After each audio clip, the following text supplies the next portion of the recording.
Mas da onde que eles tiraram esses deuses, né? E por que os deuses em todas as civilizações, em cada civilização tem um deus meio parecido? É o mesmo deus, só que só muda o nome. Mas se for ver lá, são muito parecidos. É porque, na verdade, esses povos, eles adoravam esses seres celestiais, a qual eles temiam, e qual eles conheciam e temiam.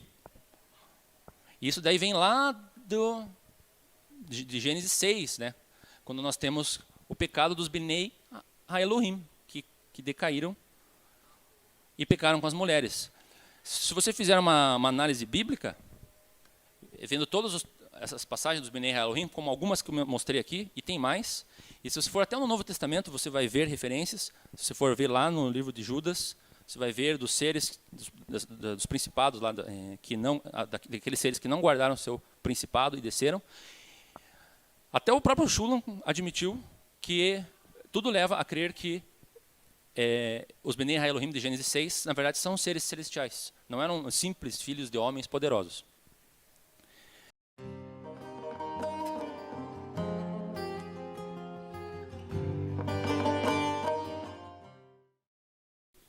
Eterno nosso Deus, obrigado, Senhor, por mais este dia, por esse dia de Shabat.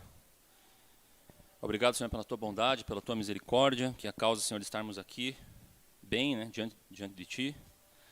Que o Senhor possa também perdoar todos os nossos pecados, nossas transgressões, ser misericordioso e bondoso para conosco. E abençoa, Senhor, esse momento de estudo da Torá. Abençoa esse momento que iremos meditar nas Tuas Escrituras, baseado nas palavras da Tua Torá e também do Tanakh, do Brit Hadashah. Então, ilumina nossas mentes, né, para que estejamos atados aos Teus mandamentos, às Tuas instruções, e que não nos desviemos deles, em nome de Yeshua. Então, Shabbat Shalom a todos presentes, todos que estão assistindo pela transmissão. Aqueles que estiverem presentes, sempre lembrando de deixar o celular no silencioso ou desligado.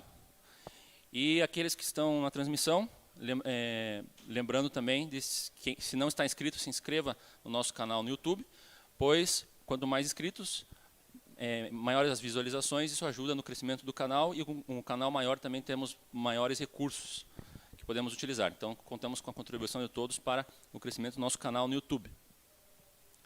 Então, Parashá de hoje é Parashá Yitro.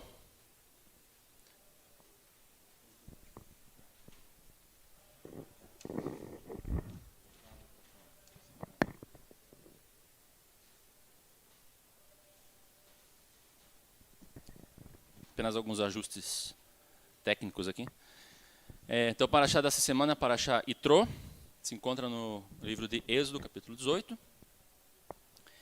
E também nós temos a nossa Haftará, em Isaías.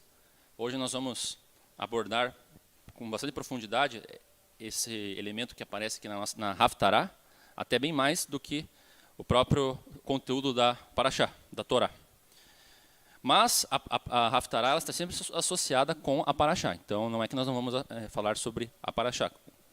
Naturalmente, vamos fazer um enlace aqui desses assuntos. E depois também nós temos a Matetiahu, né, Mateus, como a Brit Hadashah. Então, sempre nós fazemos um resumo, né, do apanhado de tudo que é mostrado na Parashá da semana. E a Parashá de hoje, ela vai trazer, então, como primeiro tópico, a questão de Yitro, que é esse personagem, sogro de Moshe, Hoten Moshe, que é lá de Midian, sacerdote de Midian. E ele vem, né, ao encontro de Moshe. Eles tinham se separado quando Moshe foi ao Egito. E aí Yitro volta ao encontro de Moshe, já lá no deserto, depois que o povo tinha saído do Egito. E porque ele tinha ouvido dos grandes feitos do Eterno. Então ele vai ao encontro de Moshe, tinha ouvido o que o Eterno tinha feito com o povo de Israel, como ele tinha livrado dos egípcios, e ele vai ao encontro de Moshe. E a primeira coisa que acontece depois disso é que, além de ele se encontrar com Moshe, ele percebe o quanto Moshe já estava sendo sobrecarregado, porque ele estava atendendo ali de todo o povo, né, como um juiz, em que o povo vinha com suas demandas e Moisés analisava caso a caso e dizia qual que era a vontade do Senhor para aquelas situações. E isso estava desgastando profundamente Moshe e Yitro dá este conselho para Moshe de que ele escolha outros líderes, né, outras pessoas honrosas, pessoas de capacidade, de sabedoria, né, chefes de 10, de 100 e de 1000, para ajudá-lo a cuidar, né, do povo, na administração, nos assuntos da gestão, né, assuntos de gestão, assuntos de governo, assuntos de juízo, né, de justiça. Então ele estava implementando aqui a descentralização do poder. Foi um conselho muito sábio e assim começa, né, a questão da organização do governo de Israel, através desse estrangeiro, né, desse sacerdote de Midian. Então, mais uma vez aqui, destaque, né, para os estrangeiros que participam da jornada do povo de Israel de forma forte, assim, né, de forma destacável. Aí depois nós vamos avançar para o momento em que o povo se prepara para a aliança. O povo se prepara para a aliança no Sinai. Nós vamos ver então que o Eterno tem todo um cuidado de pedir para que o povo se prepare, para que eles não tenham contato com as mulheres, para que eles não toquem o monte. E aí há uma mobilização do povo, de Moisés, 70 anciãos, né, que sobem ao monte. Eles vão até uma parte, eles já conseguem ver coisas elevadas, mas Moshe que sobe sozinho ao monte. E aí nós temos também o monte fumegando, né, uma clara referência à presença do Eterno, que ele está se manifestando ali, para que todo o povo veja e ouça, né, o som ali de shofar, né, muito forte. Também existe aquela passagem curiosa de que o povo não apenas ouviu, mas viu, né, com os olhos, né, viu as vozes.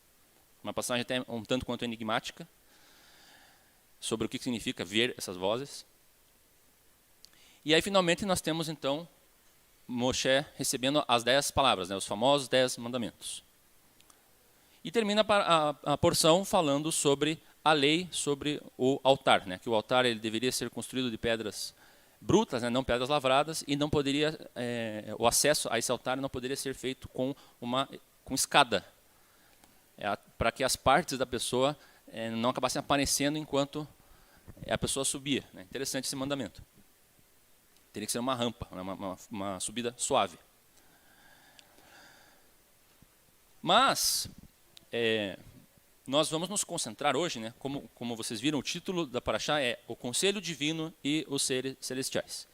Por que eu dei esse título? Nós vamos hoje falar mais sobre os seres celestes, né, os seres que fazem parte lá da dimensão celestial, aqueles que nós não vemos, que apenas poucas pessoas nas Escrituras tiveram a oportunidade de ver essas coisas.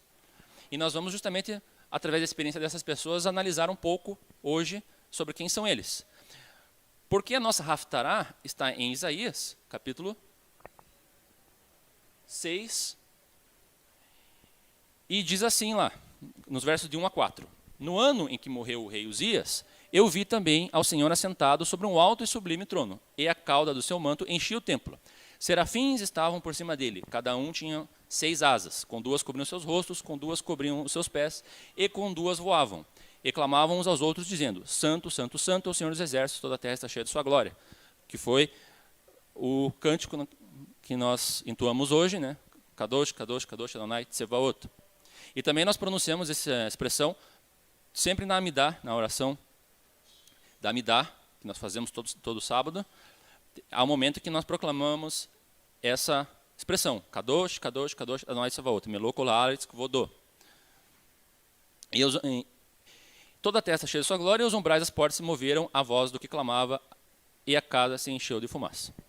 Então, como a Haftará, ela introduz esses seres, chamados serafins, nós vamos também associar esse texto com outros textos que falam de outros seres celestes, para nós entendermos melhor a questão do conselho divino, que é um conjunto de seres que o Eterno criou, que estão na dimensão celestial, que eles não são citados muito na Torá, mas eles são citados bastante no Tanakh, depois da Torá, a partir de Juízes para frente, principalmente no livro dos profetas, e também no livro dos reis, que também tem os profetas lá interagindo. Então vamos começar analisando algumas questões a respeito dos serafins. Primeira coisa que nós notamos, os serafins estavam por cima do Eterno. Então, nessa visão de Isaías, os serafins estavam em cima de Hashem, a posição geográfica deles, lá na visão celestial. Outro aspecto que nós notamos aqui, a declaração tripla de Kadosh, que chamam de Trisagion. Kadosh, Kadosh, Kadosh. 3 vezes. Não é à toa que são 3 vezes. Outra característica, vozes fortes. Né? O serafim, as vozes com que eles clamam são vozes tão fortes que fazem tremer o Beit HaMikdash. Aqui também nós não sabemos exatamente a qual templo ele está se referindo. Se é o templo terrestre, né, o Beit HaMikdash, ou se é o templo celestial. A princípio, nós entendemos que é o templo terrestre. Mas é possível também que ele estivesse falando do templo celestial. Porque essa é uma visão, e essas visões elas confundem um pouco a presença da pessoa fisicamente com algo celestial. Como acontece com Yohanan em Apocalipse também. E também nós temos um outro elemento que aparece aqui, que é a fumaça. A fumaça é tem um claro significado de teofania, que é a manifestação do Eterno. Nós vemos a fumaça lá no Monte Sinai, enquanto estava fumegando. Nós vemos a fumaça dentro do Beit HaMikdash, ou Mishkan, do incenso, da Shekinah. Essa fumaça ela está sempre associada com uma manifestação divina. Inclusive, a fumaça do incensário era o que protegia o sumo sacerdote para que ele não fosse consumido pela glória do Eterno no lugar santíssimo. Agora, uma outra expressão que é importante que nós tenhamos um entendimento melhor é a expressão Hashem Tsevaot, né? Adonai Tsevaot, o Senhor dos Exércitos. O que quer dizer isto, Adonai Tsevaot, o Senhor dos Exércitos? Então, vamos começar Isaías 6, verso 8. Diz assim: Depois disso, ouvi a voz do Senhor que dizia: A quem enviarei e quem há de ir por nós? Então disse eu: Eis-me aqui, envia-me a mim. Notem que aqui o Eterno está lá naquela visão de Isaías, né, com o serafim sobre a sua cabeça, sobre si, e ele pergunta: A quem enviarei? Quem há de ir por nós? Olha a expressão que o Eterno usa: por nós quem? Então, e aí aparece Ishaiah, o profeta, e diz aqui: Eis-me aqui, envia-me a mim. Ele se voluntaria aqui para ir por eles. E aí nós vemos aqui novamente, Isaías 6, verso 3. E clamavam uns aos outros, dizendo: Santo, Santo, Santo é o Senhor dos Exércitos. Toda a terra está cheia de sua glória. Então, novamente aqui, a expressão Senhor dos Exércitos. E interessante porque essa expressão Adonai Tsevaot, ela não aparece na Torá. E ela aparece no Tanakh 260 vezes, mas nenhuma vez na Torá. Na verdade, o Eterno geralmente não é acompanhado de outros seres quando ele aparece na Torá. Ele geralmente aparece apenas o Eterno. Poderíamos lembrar da situação de Abraão, que apareceu ele mais 2 homens, que na verdade aquele lá era um homem, né, que representava ali o Eterno. Não podemos dizer que era o próprio Eterno, mas tem um momento que ele fala que falou o Eterno, né, a Abraão. Então esses homens se confundem com o Eterno, mas representam o Eterno. Mas o fato é que esse Tsevaot, do qual nós temos Adonai Tsevaot, não são citados na Torá. Mas no Tanakh são citados muitas vezes. E nós precisamos saber que Tsevaot é o plural de Tzavá, que é o exército, né, os exércitos. E quem são esses exércitos? São o que nós conhecemos como a comitiva divina, né? É o exército de Hashem. E aqui, nós temos que nos aprofundar um pouco no conhecimento das Kohavim e Bnei Elohim. Kohavim são as estrelas do céu. E essas estrelas são bem conhecidas, porque nós as vemos. Talvez não tão bem aqui em Curitiba, e nas cidades, por causa da poluição visual, poluição luminosa. Mas se você for para um lugar mais ermo, mais afastado das cidades, você vai ver aquele espetáculo de estrelas no céu, né? num céu limpo. E essas estrelas, elas são citadas na Torá como o exército dos céus. Inclusive lá em Jó, diz assim: quando as estrelas da alva, Kohavei Boker, juntas alegremente cantavam, e todos os filhos de Deus, Bnei Elohim, jubilavam. Então, em Jó, há essa expressão de que as estrelas, elas cantam, juntas alegremente ainda. Ou seja, elas têm uma expressão de louvor, né, de alegria. E aqui, no mesmo verso, ele fala dos Bnei Elohim. E esses Bnei Elohim, ele coloca no mesmo contexto das Kohavei Boker. Então, Bnei Elohim também são seres celestiais. A palavra Bnei Elohim significa literalmente filhos de Deus. Mas alguém poderia pensar, mas nós somos filhos de Deus, então nós somos Bnei Elohim. De certa forma, sim. Mas, em particular, aqui, quando cita Bnei Elohim, está se referindo não a nós, humanos, mas a esses seres celestes. Agora veja que interessante. Deuteronômio 32, verso 8. Quando o Altíssimo distribuía as heranças às nações, quando dividia os filhos de Adão uns dos outros, estabeleceu os termos dos povos, conforme o número dos filhos de Israel. Bem, esta é exatamente assim que está no hebraico, na Torá. Porém, veja ali essa expressão no final ali, que está em amarelo. Filhos de Israel. Vamos tentar entender esse verso. Então, quando o Altíssimo distribuía as heranças às nações, isso daqui é um trecho da canção de Moisés lá, Deuteronômio 32, Parashá Razino. Então, quando o Altíssimo distribuía as heranças às nações, quando dividia olha só a expressão que ele usa aqui, os filhos de Adão, Bnei Adam.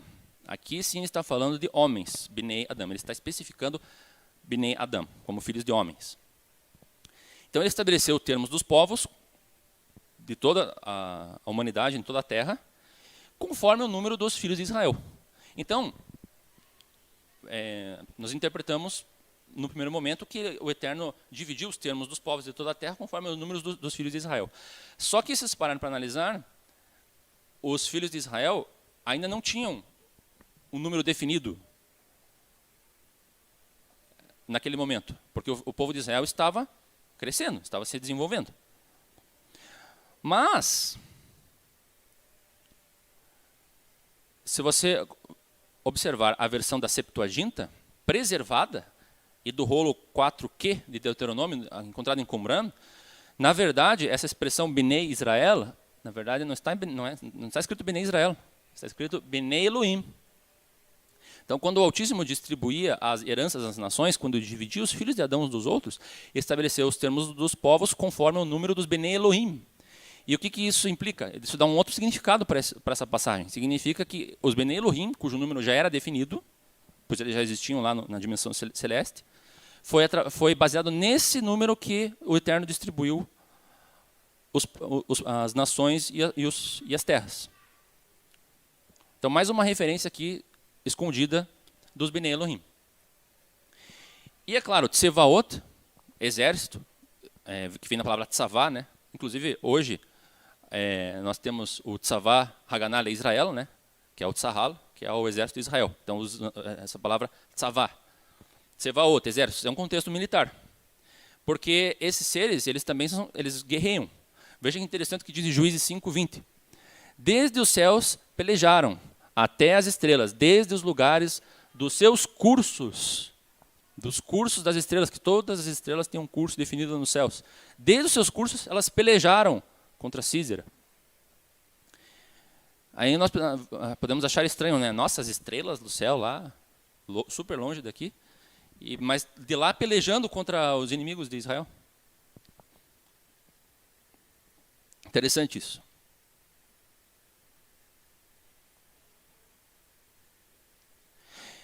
E agora nós entramos num entendimento melhor do conselho divino.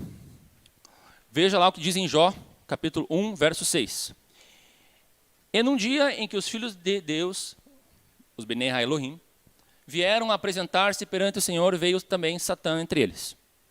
Esses Benei Ha-Elohim, claramente, são seres celestiais, que estão lá na dimensão celeste, e eles se apresentam diante do Eterno, e aqui nós vemos que a dimensão celeste, ela tem várias esferas, né, vários compartimentos, e que em dado momento esses seres têm que sair de um local e ir para outro para se apresentar diante de Hashem. Provavelmente diante do trono do Eterno, que provavelmente fique num ponto mais alto, né, de toda essa dimensão. E também veio Satã entre eles. Olha que interessante, Satã também estava lá na região celeste. Então, os Benei Ha-Elohim vieram se apresentar porque o Eterno iria falar com eles. Faziam parte desse conselho divino. Salmos 89, 5, 8. Olha só que interessante como ele se refere também aos Benei Elim, ou Elohim. E os céus louvarão as tuas maravilhas, ó Senhor, a tua fidelidade também na congregação dos santos. Pois quem no céu se pode igualar ao Senhor? Quem no céu, né? Quem no céu está falando da dimensão celestial. Quem entre os... Aqui está, na tradução, João Ferreira de Almeida, está filho dos poderosos. Porque é uma possibilidade de você traduzir Benei Elohim como filho dos poderosos. Realmente é possível você ter essa tradução. Mas dentro do contexto, você percebe, e por outras referências na Torá, que Benei Elim, né, ou Elohim, na verdade, são esses seres celestiais. Quem entre os Benei Elim podem ser semelhantes ao Senhor? Deus é muito formidável na Assembleia dos Santos. Besod Kedoshim Rabá. Essa Assembleia dos Santos é este conselho divino. E para ser reverenciado por todos que o cercam. Ó Senhor Elohei Tsevaot. Você veja que todo o contexto aqui está fechando para isso. Ele está falando que o Senhor é grande nos céus, na dimensão onde Ele está, na dimensão celeste. Ó Senhor Elohei Tsevaot, quem é poderoso como Tu, com a Tua fidelidade ao redor de Ti. Elohei Tsevaot, né? Então essa comitiva divina é o que nós entendemos como Tsevaot. Vamos agora ver a visão de Micaiah, o profeta Miqueias, lá em 1 Reis 22, 19 a 22. Então ele disse, ouve, pois, a palavra do Senhor. Vai ao Senhor sentado sobre o seu trono, e todo o seu exército do céu estava junto a ele, a sua mão direita e a sua esquerda. Então aqui nós vemos que Miqueias tem uma visão semelhante à de Yeshayahu. Ele também vê o Senhor sentado sobre o seu trono, assim como Yeshayahu, todo o exército do céu. Só que aqui ele vê o exército dos céus, né? E Yeshayahu vê os serafim. Micaiah tem uma visão mais completa. E disse o Senhor, quem induzirá Acabe para que suba e caia em Ramoth de Gileade? E um dizia desta maneira e outro de outra. Notem que aqui, novamente o Senhor ele faz essa pergunta aqui, ó. Quem? Quem induzirá? Quem fará? Ou seja, o Senhor está conversando com esses seres celestes e está procurando por um voluntário. Ele está se consultando com eles. E um dizia de uma maneira e outro de outra, até que sai um espírito e se apresenta diante do Senhor e disse, eu o induzirei. E o Senhor lhe disse, com quê?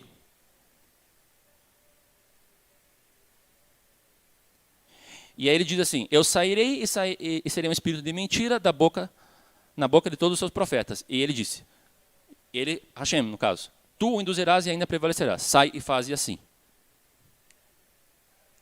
Então se nós compararmos Micaiah e Yeshayahu, o que nós vemos de semelhante? Que Hashem está sentado em um trono, Hashem pede por um voluntário, quem irá, quem fará. Ocorre uma troca verbal entre os membros da corte celeste, eles conversam entre si. Aí um voluntário se apresenta, no caso de Yeshayahu é o próprio, e no caso da visão de Micaiah é um espírito, dentre aqueles seres celestes. E veja que nos dois casos a missão ela é semelhante. A missão é para enganar e degradar aqueles do povo de Israel que provocaram o Eterno a ira. Era para trazer um juízo da parte do Eterno e causar um mal a eles. E tanto Yeshayahu quanto esse espírito, eles têm uma tarefa semelhante nesse caso, e os dois se voluntariam para fazer isso. Então aqui a gente nota que, assim como esse espírito que saiu da parte do Eterno, né, que saiu lá de diante do Eterno, que estava na dimensão celestial, veio para interagir com os humanos, Yeshayahu também interage com essa comitiva divina, apesar de ele estar aqui na Terra, e esse voluntaria para fazer uma missão também. Então isso mostra assim como em dados momentos os céus e a terra eles se fundem em algumas situações. Nós vemos algumas diferenças também, né? Micaia não faz menção aos serafins e ele não descreve a parte geográfica desse local. Já Yeshayahu descreve o serafim e menciona o templo, que provavelmente era o próprio Beit HaMikdash. Outra diferença é que, no caso, Micaia está apenas observando isso que está acontecendo lá na dimensão celestial. Enquanto que Yeshayahu não só observa, mas, num dado momento, ele se coloca à disposição e ele passa a interagir com eles. Agora, se nós formos para Ezequiel, nós vamos ter a introdução de outros tipos de seres celestiais, que são os chamados Hayot, seres viventes. Ezequiel capítulo 1, verso 5. E do meio dela saía a semelhança de 4 seres viventes. E esta era a sua aparência. Tinha uma semelhança de homem. E cada um tinha 4 rostos, como também cada um deles 4 asas. Diferente aqui dos serafins que são apresentados por Yeshayahu, que tinham 6 asas. E a semelhança de seus rostos era como o rosto de homem, e do lado direito todos os 4 tinham o rosto de leão, e do lado esquerdo todos os 4 tinham o rosto de boi, e também tinham o rosto de águia, todos os 4. Aqui é uma visão bastante estranha, né? Porque nós vemos um determinado ser que tem 4 rostos e de 4 animais conhecidos. Assim eram seus rostos. As suas asas estavam estendidas por cima, cada qual tinha 2 asas juntas uma à outra e duas cobriam os corpos deles. Então, os seres viventes tinham 2 pares de asas, quando os serafins tinham 3, e tinham múltiplas formas de animais. Continuando em Ezequiel, nós vamos ver que também existe a questão das rodas que estão associadas a esses seres viventes. Verso 24. E andando eles, ouviu o ruído das suas asas, como o ruído de muitas águas, como a voz do Onipotente, um tumulto como o espírito de um exército, como o estrépito de um exército. Parando eles, abaixavam as suas asas. E ouviu-se uma voz vinda do firmamento, que estava por cima das suas cabeças, parando eles, abaixavam as suas asas. Então, eles também tinham uma semelhança com o serafim, porque eles também faziam um som muito forte.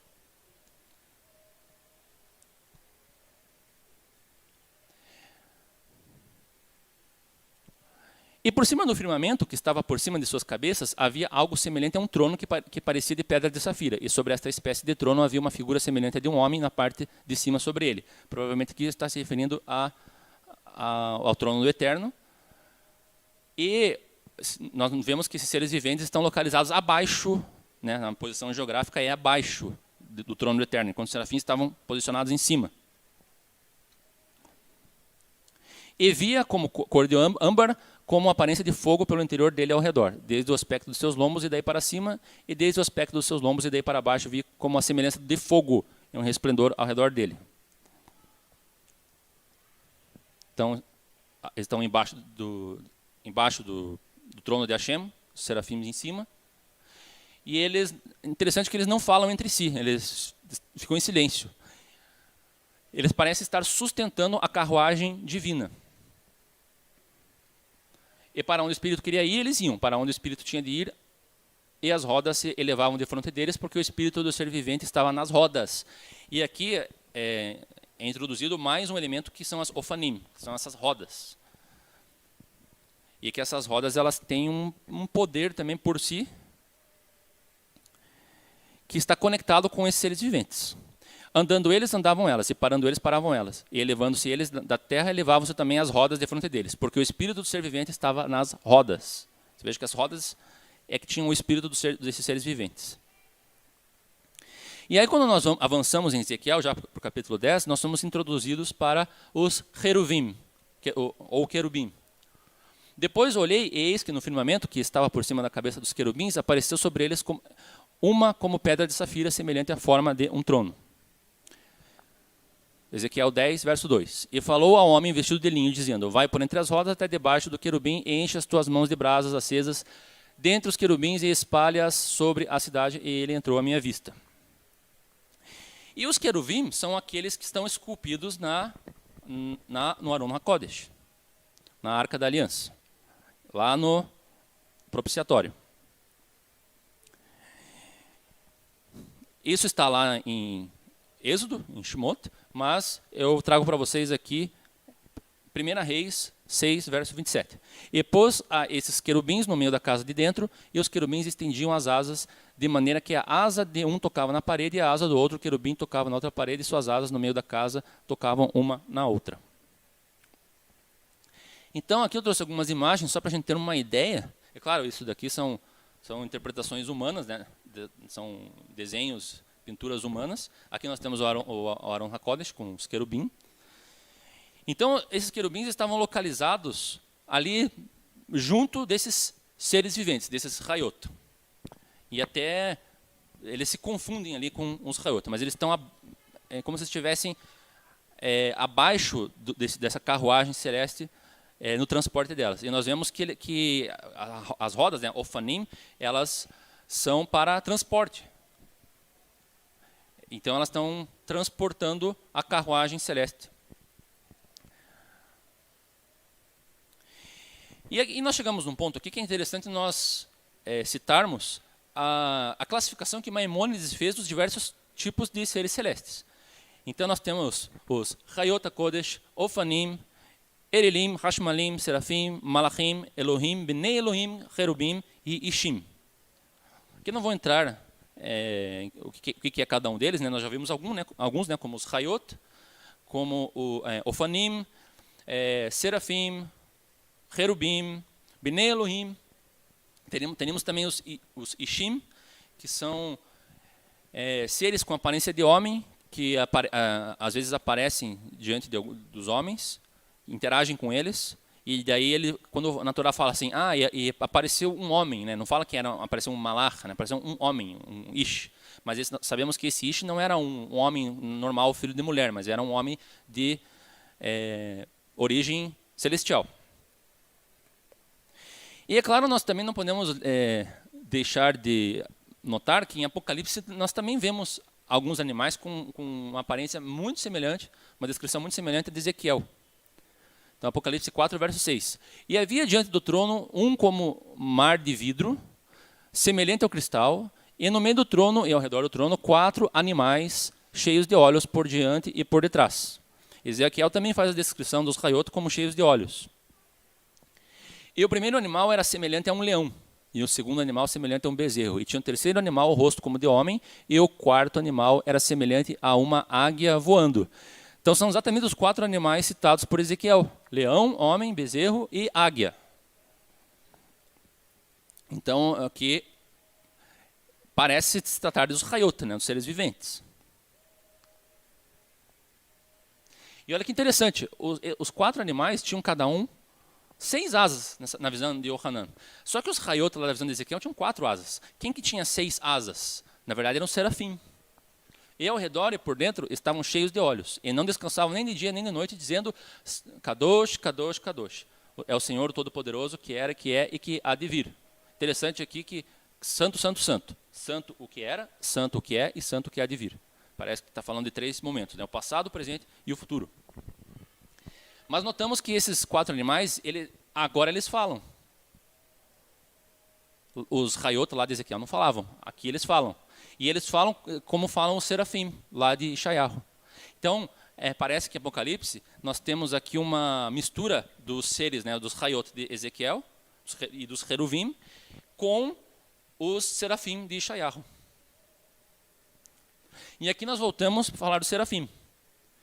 E é interessante nós entendermos que a palavra serafim, ela vem da palavra saraf. E essa palavra saraf é uma palavra que, a princípio, nós podemos entender como serpente. Mas a raiz dela é algo relacionado a fogo, a algo ardente, algo em chamas. E nós vemos essas serpentes, esses serafim, aparecerem em números. Naquele episódio que nos chama bastante atenção, que é das serpentes abrasadoras, né, que o Eterno manda uma praga com essas serpentes para punir o povo de Israel. E vêm essas serpentes do deserto e começam a picar o povo, e as pessoas começavam a morrer dessa picada. Então, lá em Números 21:6, então o Senhor mandou entre o povo serpentes ardentes, em hebraico, nechashim, serafim. Nechashim vem de nachash, que é serpente, nós já conhecíamos essa expressão nachash lá desde o Éden, que nós tínhamos lá, nachash. E aqui é nechashim, serafim. Então aqui é uma das primeiras vezes, acredito que é a primeira vez que a palavra serafim mesmo, propriamente, é introduzida. Então elas picaram o povo, morreu muita gente em Israel. E olha que interessante, o Eterno, ele orienta a Moshe para fazer uma serpente ardente, uma saraf, uma escultura dessa serpente. E Moshe faz essa serpente de bronze. E põe-na sobre uma haste, e será que viverá todo o que, tendo sido picado, olhar para ela. E outra passagem que também é citado, essa Nahash Saraf, ela em Deuteronômio 8:15, que te guiou por aquele grande e terrível deserto de serpentes ardentes, Nahash Saraf, e de escorpiões e de terra seca, em que não havia água, e tirou água para ti da rocha pederneira. Então, mais uma vez, essas mesmas serpentes aparecendo aqui em Deuteronômio. No entanto, em Yeshayahu não fala de simples serpentes. Fala de serafim alados. Só que em Yeshayahu ele não descreve, não traz maiores descrições do serafim, a não ser o fato de eles terem asas. Então a única dica que nós temos de como eram os serafins era pelo nome, que era serafim. E nós vemos pela Torá que serafim está sempre associado com a questão da serpente.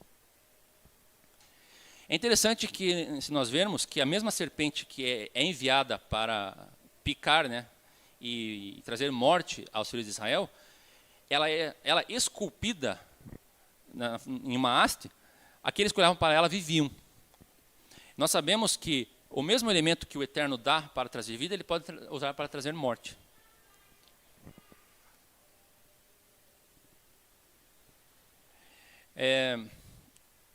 Nós vemos também que esses serafins, eles posicionados em cima do Eterno, eles têm duas asas que eles usam para cobrir o rosto. Provavelmente porque eles, estando acima do Eterno, para que eles não enxergassem o Eterno na sua glória, então, por respeito, né, por reverência, eles fechavam os seus olhos com as asas, cobriam os olhos com as asas. Com relação a como eram esses serafim, existe a teoria de Hugh Williamson, da Universidade de Oxford, que ele acreditava, ele propôs que os serafim eles seriam híbridos de saraf com cheruvim, porque eles tinham asas como os cherubim e os hayot, mas tem esse aspecto de saraf, de serpente. Agora, olha que interessante, na iconografia egípcia, né, dentro da mitologia do Egito, nós temos uma figura que é chamada de Wadjet, que é uma deusa, né, que é em formato de serpente e alada. De onde será que os egípcios inventaram isso? Nós sabemos que pelas mitologias dos povos, vamos parar para analisar. Tudo começou lá na Torre de Babel, né? Nós tínhamos Noé, que preservou o conhecimento do Deus único. Ele passou isso para os seus descendentes, mas aí nós tivemos lá na Torre de Babel, lá com Nimrod, já aí algumas lendas sobre o início da idolatria, né? Da adoração a outros deuses. Mas da onde que eles tiraram esses deuses, né? E por que os deuses em todas as civilizações, em cada civilização tem um deus meio parecido? É o mesmo Deus, só que só muda o nome. Mas se for ver lá, são muito parecidos. É porque, na verdade, esses povos, eles adoravam esses seres celestiais, a qual eles temiam, e qual eles conheciam e temiam. Isso daí vem lá de Gênesis 6, né? Quando nós temos o pecado dos Bnei Ha-Elohim, que decaíram e pecaram com as mulheres. Se você fizer uma análise bíblica, vendo todas essas passagens dos Bnei Ha-Elohim, como algumas que eu mostrei aqui, e tem mais, e se você for até no Novo Testamento, você vai ver referências. Se você for ver lá no livro de Judas, você vai ver dos seres, dos principados, lá, daqueles seres que não guardaram seu principado e desceram. Até o próprio Shulam admitiu que tudo leva a crer que os Bnei Ha-Elohim de Gênesis 6, na verdade, são seres celestiais. Não eram simples filhos de homens poderosos. Embora exista essa teoria também de que os Bnei Ha-Elohim de Gênesis 6 eram apenas filhos de homens poderosos. Alguns irmãos judeus messiânicos creem nisso. Creem que os Bnei Ha-Elohim de Gênesis 6 se referem apenas homens de poder, e as filhas de Adão, no caso, eram mulheres comuns, que eram belas. Mas eu, particularmente, creio, baseado em todas essas passagens, não vou dizer que é essa que é a verdade, eu acho que todas as teorias são válidas, e cada um deve analisar e julgar por si próprio, mas eu creio assim, eu creio que os Bnei Ha-Elohim eram esses seres celestiais que decaíram. Nós temos várias evidências na Torá e na literatura judaica, aliás, no Tanakh e na Brit Hadashah, que mostra como esses seres eles decaíram mesmo, lá da dimensão celeste para a Terra. E alguns deles foram julgados e mandaram para um lugar mais abaixo ainda, que é o que chamam de Abaddon, que é um abismo profundo, para o qual aqueles demônios que foram expulsos por Yeshua, que foram mandados aos porcos, pediram para que Yeshua não os mandasse para esse lugar. Agora vejam que, voltando aqui para o Adjet, os egípcios acreditavam que essa deusa, ela era a deusa das serpentes, e ela oferecia proteção para os egípcios não serem picados por essas serpentes e não morrer. Porque aqui na cidade nós não nos preocupamos muito com cobra. E não tanto com animais peçonhentos, né? Talvez mais assim aranha, né? Alguns insetos. Dengue, né? O mosquito da dengue. Essa era a nossa maior preocupação com relação a esse tipo de animais peçonhentos. Mas no deserto havia uma grande quantidade dessas serpentes do deserto que eram venenosas. E aqui, né, no caso dessas Nechashim, serafim, não era apenas um veneno, mas era um veneno que trazia uma queimadura, né? E até por isso o nome serafim, Nechashim, serafim, eram serpentes ardentes, assim, serpentes que causavam uma queimação na pessoa quando ela picava a pessoa. Não era um simples veneno. Então eles temiam muito essas serpentes, e eles acreditavam que essa deusa, o Adjet, oferecia proteção para elas. E isso é muito semelhante ao caso das serpentes lá que apareceu para o povo de Israel, que picavam as pessoas, mas aquela estátua, quando as pessoas olhavam, elas não morriam. Só que a diferença é que o povo de Israel não era para eles idolatrarem essa estátua, mas era para eles lembrarem do que Hashem estabeleceu, e era Hashem que eles deveriam temer, e não essa estátua aqui. Então é só a diferença de foco, né? Enquanto os idólatras, eles adoram esses seres celestes, e atribuem poder, e se curvam diante deles, e eles esquecem que na verdade que esses seres têm poder, eles existem, têm o seu principado, mas não é a eles que nós devemos nos curvar e servir. Eles é que servem a Hashem. Nós temos que servir o único Deus. Então nós temos que tomar um cuidado de a gente não sermos seduzidos por esses seres.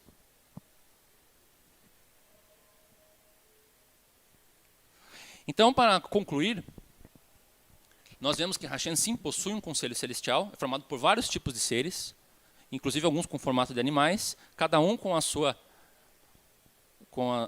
função. Assim como quando o Eterno estabeleceu o Mishkan, né, os levitas, também cada um tinha sua função. Tinha aqueles que serviam no lugar santo, tinha aqueles que carregavam os utensílios, carregavam o Aron HaKodesh nas costas.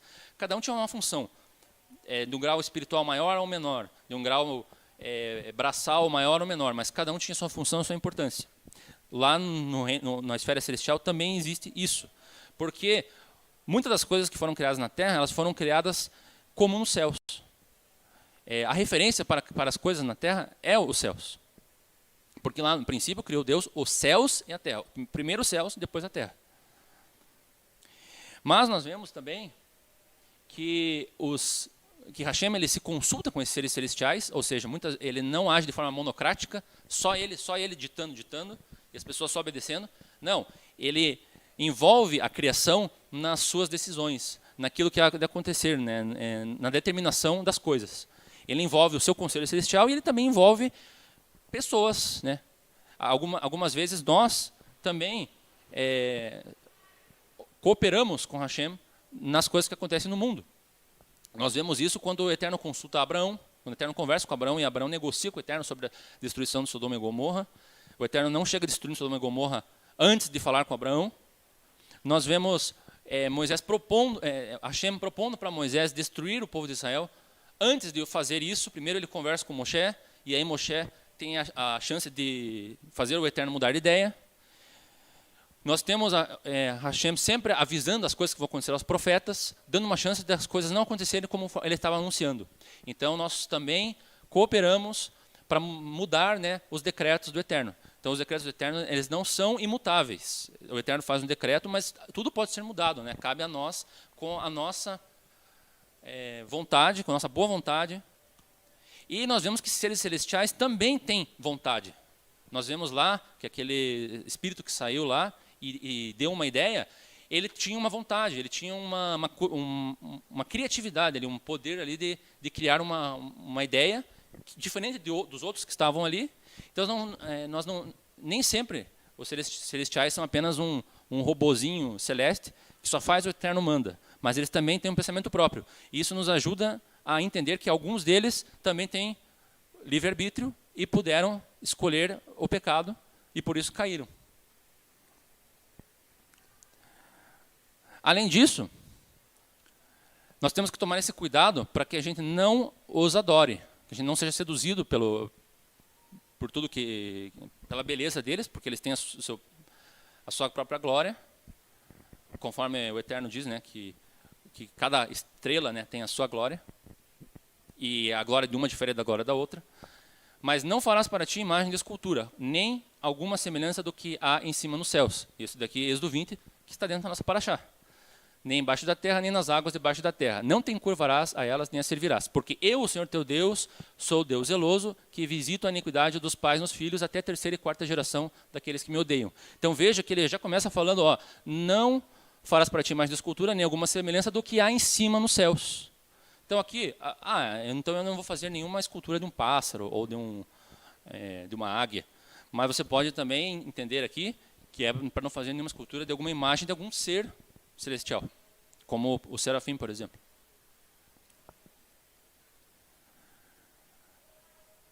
E também é importante nós sabermos, baseado em tudo isso, quem são os nossos verdadeiros inimigos. E a gente ter um foco e uma atenção profunda nisso. Porque isso daí é uma grande mudança de foco, é uma mudança de paradigma muito grande que nós temos que ter.